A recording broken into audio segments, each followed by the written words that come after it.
Everyone, फेरि पनि सानो सर्ट भिडियो लिएर आएको छु मैले। आज चाहिँ हाम्रो मम्मीहरूको धान काटेको दिन 700 रुपियाँ मलाई घाटा लाग्यो। है गाइस, किनकि आज मम्मीहरूको धान काट्नलाई आएको। यो चाहिँ हाम्रो खलेगरा, यहाँनिर चाहिँ पछि धान झार्छ, त्यही भएर यति मसिनो गरेर हामीले काटे है। धानको ठेस्ना मात्रै अलिअलि देखाएको छ हैन। यो धान यहाँ कटिङ हुँदैछ। त्यहाँ ठुल मम्मी, त्यहाँ खेतालो एउटा भाइ हुनुहुन्छ, हाम्रो कान्छी हो मुनि छ। ओइ कान्छी, लुक एट मी। त्यो कान्छी बहिनी भयो। यो आज फेरि साथसाथै माउजूहरूको पनि यहाँ आज धान झाट्ने प्रोग्राम भइरहेछ।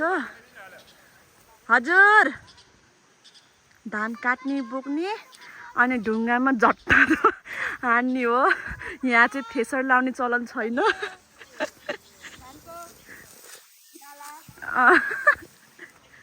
ल, उता धान झाटिरहेको अवस्था छ है गाइस। नो मिसिन, वानले हातको काम हो है। ढुङ्गामा मजाले रिसले हान्ने, धान निस्किन्छ। अनि यो चाहिँ हाम्रो खेत। हामीले यहाँसम्म पुग्यौँ। ओ माई गड, मम्मीले मार्छ कान्छी।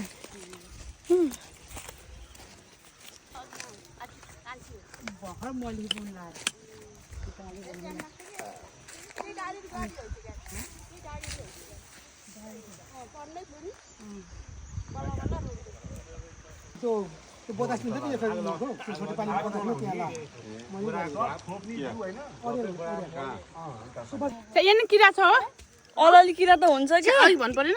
आफै किरा त खाने हो।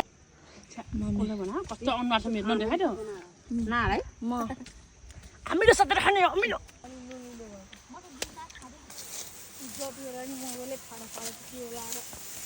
के पार्ला गर भन्। तिम्रो दिदीहरू त गर्दिन अब। उता सबै अँधेरो परे है।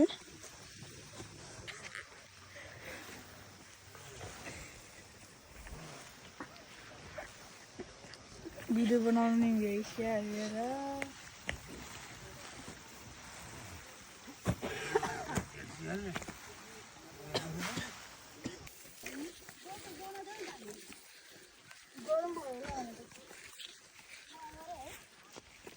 अहिले भुरामा भारी पकाउने पछि खिच्छ न, थाहा छैन। बाबा सुझाउ न, थोरै 10